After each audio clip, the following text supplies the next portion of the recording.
میرے ساتھ جب میں آیا تھا جرمنی میں پہلے ہی سال، تو یہی ہوا کہ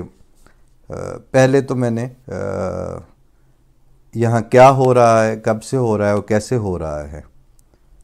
اس کے ہسٹوریکل بیک گراؤنڈ کیا ہے، اس میں کنٹمپریری کیا صورت حالات ہے اور آئندہ کدھر کو جائے گی بات، اس پہ ایک ناول میرے ہتھے چڑھ گیا اور اتفاقاً ہی ملا، لیکن پھر میں نے اس کے ساتھ متعلقہ باقی چیزیں بھی جو تھیں، کین فولٹ کی ٹریلوجیز وہ خرید کے پڑھیں اور رکھ لیں کہ آئندہ اگر مجھے 70-80 سال کی ہسٹری میں کیا کیا کچھ ہو رہا ہے اور کہاں کہاں بات جا رہی ہے اور کدھر سے چلتی آ رہی ہے، کیا کیا تھیریز اور کنسپیریسیز تھیریز اور کون سے تھیسز اور اینٹی تھیسز جو ہیں وہ باہم برسرے پیکار رہے ہیں، تو وہ ایک 1000 صفحے کے ایک ناول میں سمجھ آ جاتے ہیں۔ پھر اس کے بعد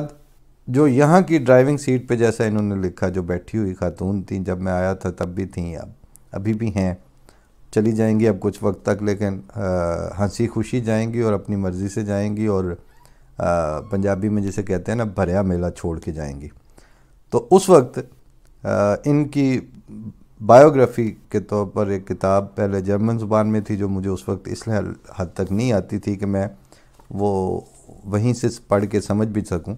تو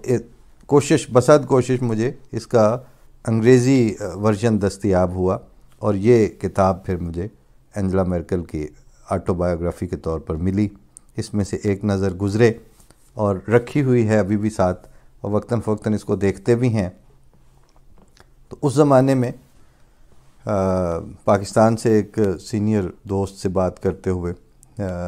ذکر ہوا کہ اس کا اردو ترجمہ کر دیا جائے، اور میں نے کہا یہاں سے میں کرتا جاتا ہوں، آپ قسط وار چھاپتے جائیں اس کو۔ تو بندے تو خیر وہ ٹھیک ہی ہیں، لیکن انہوں نے کہا یہ بس رہنے دیں، ابھی یہ معاملات کہیں اور جا رہے ہیں، لوگوں کی دنیا کی ترجیح بدل جائے گی، تو آپ کا وقت، اس کی بجائے آپ کوئی اور آرٹیکل لکھا کریں۔ تو میں نے خیر ان کو پھر اور آرٹیکل تو کیا لکھ کے بھجوانے تھے، لیکن انتظار کیا کہ کون ہوتا ہے حریف میں مرد افغن میں، ہے مقرر لب ساقی پہ صلاح میرے بعد۔ ان خاتون نے جو کر دکھایا ہے، اور جس طرح وہ جو ایک سسٹم کے تابع ہیومینیٹیرین اپروچ کو دوسری تمام اپروچز کے اوپر حاوی رکھ کے وہ لے کے چلتی نہیں ہیں، تو وہ چلتی نہیں ہیں۔ اور یہاں پر یہ جب کوئی سوشلی یا پولیٹیکلی اچھا اور بڑا اور مستند کام کرتے ہیں تو اس کا احسان نہیں دھرتے، بس کام کر کے ذرا سا ایک جسے کہتے ہیں نا ایک سائی آف ریلیف کے طور پر، ایک احساس تسکین کے ساتھ ایک پرسکون سی سانس لیتے ہیں اور آگے بڑھتے ہیں۔ زندگی کو کوئی اتنا تھیٹریکلی اور اتنا ہر وقت تماش بینی کے طور پر نہیں لیتے، زندگی کو ذمہ داری کے طور پر لیتے ہیں، اور ذمہ داری جب ادا ہو جاتی ہے تو کہتے ہیں شکر ادا ہوگی۔ شکر کا ایز سچ وہ مفہوم ہو یا نہ ہو ان کے دل میں، جو عام طور پر ہم لوگ لیتے ہیں، لیکن یہ اپنی بیئرنگ میں ایک تشکر کے ساتھ چل کے پروسیس میں جاری رہتے ہیں اور لگے رہتے ہیں اور اپنا کام کر رہے ہیں۔ اس رائٹ اپ کو لکھنے والے دوست نے بھی یہی تفصیل لکھی، کیونکہ جس وقت ہم تو ابھی اس وقت آئے ہوئے کچھ زیادہ دیر نہیں ہوئی تھی، لیکن جب وہ فرانس میں خاکے اور اس تماشوں کی وجہ سے پورے یورپ کی اور بلکہ ویسٹ کے بڑے بڑے لیڈر جو ہیں وہ اپنی ہیومن چین بنا کے، اور وہاں پہ پیرس میں ایک شو آف تھا، ایک مظاہرہ تھا، اور وہ طاقت کا مظاہرہ تھا، تو وہ کرتے وقت ہوا جہاں پہ نیکسٹ ڈور تھا، ہر طرف سے بارڈر لگتے ہیں، لیکن ان کا جو اس وقت میں نے سٹیٹمنٹ دیکھا تھا اور سنا تھا اور پڑھا بھی تھا، وہ یہی تھا کہ مجھے ارد گرد کیا ڈیولپمنٹس ہو رہی ہیں ان سے غرض نہیں ہے، اپنی ایڈمنسٹریشن کو، اپنی جیوگرافیکل باؤنڈریز میں جو انہوں نے ایز اے چانسلر پیغام دیا تھا وہ یہی تھا کہ جو ہو رہا ہے اس کے کیا سیٹ بیکس ہوں گے، اس کے کیا ہڈن ایجنڈاز ہیں، یہ ساری چیزیں اینجلا میرکل نے کہا میرا مسئلہ نہیں ہے. میں اپنی پولیس اور اپنی انتظامیہ اور اپنی ایڈمنسٹریشن کو صرف ایک بات کہنا چاہتی ہوں کہ جرمنی کی جیوگرافیکل باؤنڈریز میں کسی بھی وجہ سے اور کسی بھی نام پر کسی یہاں کے رہنے والے عارضی رہائش یافتہ یا دوسرے مستقل رہائشی کسی بھی اوریجن کے انسان کو اس کی اوریجنز کی بنیاد پر، اس کی ریلیجس اور عقائد کے ایفیلیشن کی بنیاد پر اس کی جان، مال، عزت کو تحفظ ملنا چاہیے اور کوئی نقصان نہیں پہنچنا چاہیے، اور انہوں نے نہیں پہنچنے دیا. جو بیل کا کام ہوتا ہے ہل چلانا، گھوڑے کا کام ہے بھاگنا. پولیٹیکل انتظامیہ کا کام ہے کہ وہاں کا سیاسی بندوبست ایسا کر کے رکھنا، اور سیاسی انتظامیہ کا اور ایڈمنسٹریشن کا اور آپ کی جو لیڈرشپ ہے ان کا کام ہے کہ وہاں لا اینڈ آرڈر کو مینٹین کر کے ملک اور قوم کا جو جغرافیکل خطہ ہے اس کو لیویبل بنانا، رہنے کے قابل رکھنا. یہ کام ہے ان کے. اسلام کا تحفظ اور چوتھے ملک میں بیٹھے ہوئی چیزوں کے جو تحفظ ہیں وہ ان کا کام نہیں ہے. اسلام کا تحفظ جس نے اسلام بھیجا تھا دنیا میں قرآن کی شکل میں اور اپنے رسول کی صورت میں، اس نے ساتھ ہی بتا دیا تھا کہ میں اس ذکر کو نازل کر رہا ہوں اور میں ہی اس کی حفاظت کروں گا. آج صلی اللہ علیہ وسلم کو جب تھریٹس آئے تھے، فزیکل تھریٹس بھی اور ان کے دین کو تھریٹس بھی، تو اس وقت اللہ تعالیٰ نے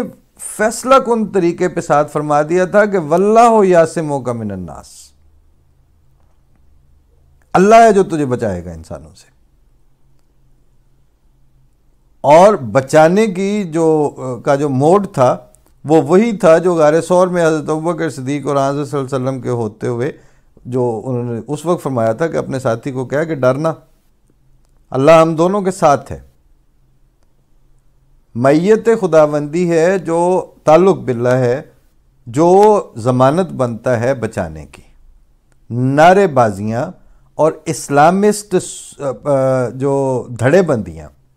اور اسلام پسندیاں اور ان اسلام پسندیوں کے نام پر سیاسی پوائنٹ سکورنگ اور اکاؤنٹ سیٹلنگ، یہ نہ دین کو بچانے کا کبھی ضمانت بنی ہے، نہ ملکوں کو، نہ قوموں کو. کبھی اس کا ایک جگہ پہ کوئی مثال نہیں ہے. قومیں، ملک، باشندے، خطے اگر ان کو تحفظ ملتا ہے تو وہ اس طرح بے نفسی کے ساتھ خدمت کرتے چلے جانے والے انسانوں، ان کی لیڈرشپ اور ان کے عمومی رویوں سے لانگ ٹرم تحفظ نصیب ہوتا ہے. اب لوگ ایک حیرت کے طور پر وہ کہانی کے طور پر بتاتے ہیں جی وہ برلن میں فلیٹ ہے، ادھر وہ رہتی ہیں، ادھر سے وہ شاپنگ کرنے، گروسری کرنے چلی جاتی ہیں، کوئی وہ نہیں ہے. بہت بڑی ٹھیک ہے، ایک ان کی بھی وہ چانسلر ہیں تو وہ اس کا انتظام انہوں نے رکھا ہی ہوگا، اس کا ان کا حفاظت کا بھی، اور ظاہر ہے ان کے اپنی آرگنائزیشنز ہیں، ان کے ادارے ہیں جس طرح آپ کے ہیں، سب کے ہیں. لیکن جو جنرل بات ہے، ہم اینجلا میرکل کے سیکیورٹی میکنزم کے اس لیے قائل ہیں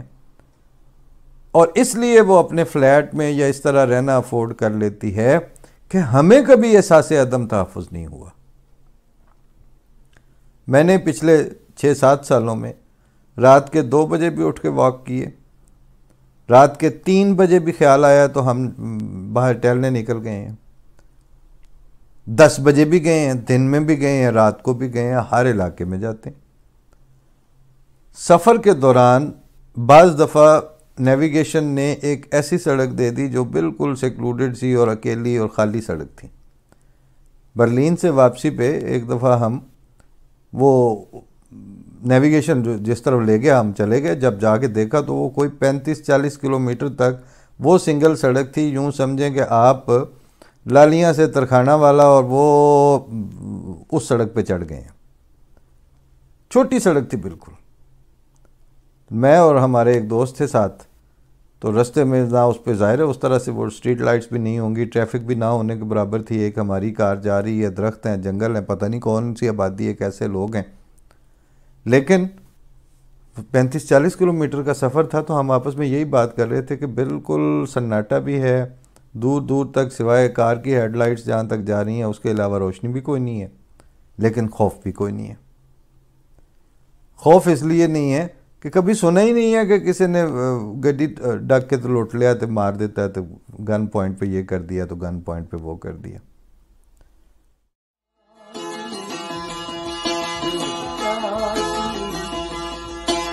گئی